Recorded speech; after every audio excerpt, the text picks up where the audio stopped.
สบายดีลูกค้ามื้อนี้จะมารีวิวการเที่ยวหาดแห่บ้านน้ำกำอำเภอธาตุพนมเนาะลูกค้าพอมาฮอดก็จะจอดรถและจะย่างลงมาที่แคมป์น้ำคลองเนาะลูกค้าหาดแห่บ้านกำแม่นอยู่ในน้ำคลองเนาะลูกค้า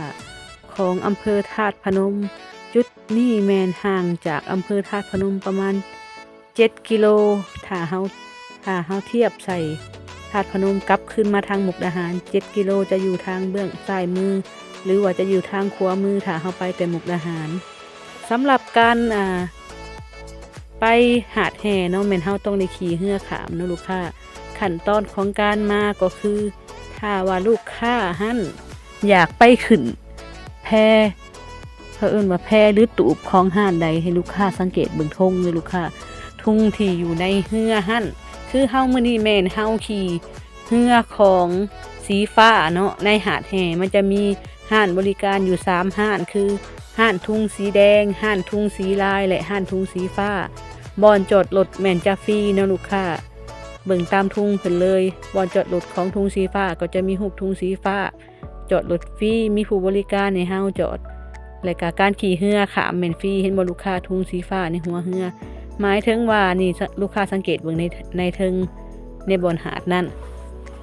ทุ่งมันจะมีทุ่งห้านทุ่งสีแดงห้านทุ่งสีลายและทุ่งสีฟ้าคือลูกค้าขี่เรือของผู้ใดเนาะแม่นเพิ่นจะเอาเฮาไปนั่งตูบของห้านนั่นคือเฮานี่นั่งเรือของทุ่งสีฟ้าเนาะลูกค้านั่งจากฝั่งมาประมาณ10 นาทีก็จะฮอดหาดแห่เนาะหาดแห่นี่เป็นเกาะน้อยๆเป็นหาดน้อยๆอยู่กลางน้ำเนาะกลางน้ำกำถึงน้ำกำก็จะไหลสู่น้ำคลองลูกค้าเห็นบ่นี่ตัวนี้แมนห้านสีแดงของทุ่งสีแดงเรือจะมาส่งก็จะเป็นเรือสีแดงและขึ้นอยู่ท่าสีแดงโตกลางจะเป็นห้านสีลายเฮาก็จะได้ขี่เรือที่มีทุ่งสีลายและลงท่าเรือของสีลายบ่อนจอดรถก็จะต้องเป็นของสีลายส่วนเฮาแมนแล้วก็มีของสีลายเห็นบ่สีลายสีสมส่วนเฮาแมนขี่เรือของทุ่งสีฟ้าเฮาก็จะได้ขี่เรือฟรีของทุ่งสีฟ้าจอดรถฟรีของทุ่งสีฟ้าและจะได้ไปนั่งอยู่ตูบของทุ่งสีฟ้าเด้อลูกค้าค่าบริการขี่เรือนี่ฟรีค่าจอดรถนี่ฟรีแต่ว่าเพิ่นจะระบุเฮาว่าถ้าเฮาขึ้นรถของขึ้นเรือของทุ่งตัวใดเฮาต้องไปนั่งอุดหนุนช่วยเพิ่นค่าตูบฟรีเด้อลูกค้ามีห้องน้ำให้นี่เฮาเบิ่งติดตามไปนำกันเนาะหาดแห่เนาะประมาณ10 นาทีเฮาก็จะมาฮอดสะพานไม้เนาะสะพานไม้ตัวนี้เฮานั่งของทุ่งสีฟ้าเฮาก็จะมาลงสะพานไม้ของทุ่งสีฟ้าบรรยากาศแบบนี้เลยลูกค้าเบิ่งในคลิปของเฮาไปเลยน้ำบ่ได้แห้งเด้อมันจะบ่มีแกงคือแกงกระเบาฝั่งลาวเฮาตัวนี้เฮาจะจอดเรือเลยลูกค้าเพิ่นจะเอาเรือของพวกเฮาจอดเรือแม่นเพิ่นเอาเรือ2 ลำมาติดกันแล้วเพิ่นก็เฮ็ดเป็นบ่อนนั่งแล้วก็เอาตะนางแบบนี้มาเฮ็ดเป็นหลังคามีเสื้อชูชีพให้แต่เฮาบ่ได้ใส่ทางหลังแม่นเรือเจ็ตสกีดึงคล้ายๆบานาน่าโบ๊ทแต่มันเป็นรูปเรือนะให้เจ้าเฮาได้นั่งได้ 3-4 คนนี่แม่นสะพานไม้เนาะสะพานไม้ไต่เขาเอิ้นอีหยังหาดเนาะหรือว่าไงคือเกาะน้อยๆอยู่กลางน้ำกำซึ่งน้ำกำมันอยู่ในน้ำคลองเด้อลูกค้าย่างลงไปเลย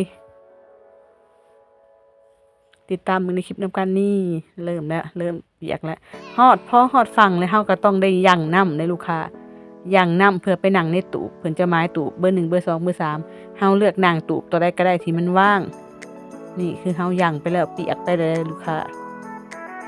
หมายถึงว่าฮอดประมาณสูงประมาณน้ำนี่ประมาณ80 เซนเลยลูกค้าส่งขาสั่นนี่เปียกแล้วฮอดหน้าขาเลยเฮาก็มาเลือกนั่งตูบอยากนั่งตูบใดก็ได้เพิ่นก็เฮ็ดเป็นหลังคาหญ้าแบบนี้ตูบก็น้อยๆนะประมาณ2x2 เมตร2x2 เมตรหรือ2.5 เมตรคูณ2.5 เมตรประมาณนี้มีตูบน้อยตูบใหญ่ก็นั่งได้เลยนี่คนที่มาก่อนเขาก็ได้นั่งทางหน้าเฮาก็จะเลือกเอาเลน2เพราะว่าอีกอย่างก็ย่านน้ำจากเจ็ตสกีที่เพิ่นบิดไปบิดมาหับพงใส่แน่ก็เลยเลือกที่จะนั่งตูบ2ในบริการของห้างเพิ่นก็ราคาอาหารก็ถือว่าเป็นราคาปกติของอาหารนี่แม่บุญล่ำเลยส่งเพิ่นเปียกอย่างน้ำมาเมื่อกี้นี่ก็เลยนึ่งส่งขาสันเปลี่ยนเพราะว่าเพิ่นสิลงหลินน้ำที่ร้านสาวเพิ่นถือใกล้ขนาดกงเบ้งนี่แม่นต้องเช่าเด้อลูกค้า60 บาท สามารถลิ้นจนเฮากลับเมื่อได้อาหารการกินนี่แม่นเพิ่นมีครบทุกอย่างให้เฮานี่มีคนนั่นหิวที่ว่าหิวก็บ่แม่นเนาะเขาเอิ้นว่ามีคนที่เขาเพิ่นเอาหมากไม้ใส่ถาดมาขายคล้ายๆคืออยู่วังเวียงนะหมากไม้มาขาย30-40 บาทแล้วแต่มีหลายชนิดแล้วก็มีทอดแมงไม้ย่างมาขายคล้ายๆอยู่วังเวียงน่ะลูกค้าส่วนว่าอาหารหลักๆแม่นเฮาต้องซื้ออุดหนุนช่วยตูบที่เฮามานั่งเพราะว่าเพิ่นบ่ได้คิดไล่ค่าตูบแล้วคือเฮาเว้าแล้วตูบมีทั้งหมด3เจ้าคือตูบสีฟ้าสีลายและสีแดงบรรยากาศการเล่นเจ็ตสกีผู้ทางนอกผู้คันเฮาอยากเซาเจ็ตสกีก็ได้แต่ถ้าว่าเฮาบ่อยากเซาเจ็ตสกีหมุนเองบิดเองเพิ่นจะมีบริการแบบนี้เขาเอิ้นคล้ายๆบานาน่าโบ๊ทแต่เพิ่นเอิ้นหยังบ่ฮู้เพราะว่าเพิ่นเอามักปุ้งที่เป็นหูเหือแต่บ่แม่นหูมักกล้วยเฮาก็เลยสิบ่เอิ้นแนวใดเอิ้นโบ๊ทบ่ลูกค้าหรือแนวใดนี่ค่ะบริการเพิ่นแม่นนั่งได้ประมาณ4ทานหนึ่ง100 บาทได้เพิ่นเอาเพิ่นก็จะพาเฮาขี่อ้อมหมดน้ำเท่านี้แหละ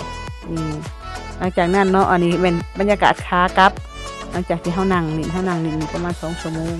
เอาเป็นบรรยากาศขากลับเฮาก็จะกลับมาคืนสะพานไม้ไผ่คือเก่าแล้วก็จะมีเรือสีฟ้าที่เฮาเว้าแล้วเรือที่ติดธงสีฟ้าพาพวกเฮากลับเข้าฝั่งใช้เวลาประมาณ10 นาทีลูกค้าจะเห็นบ่ทุ่งที่เฮาเว้าทุ่งสีฟ้าสีแดงสีลายนะลูกค้านี่บรรยากาศแบบนี้เลย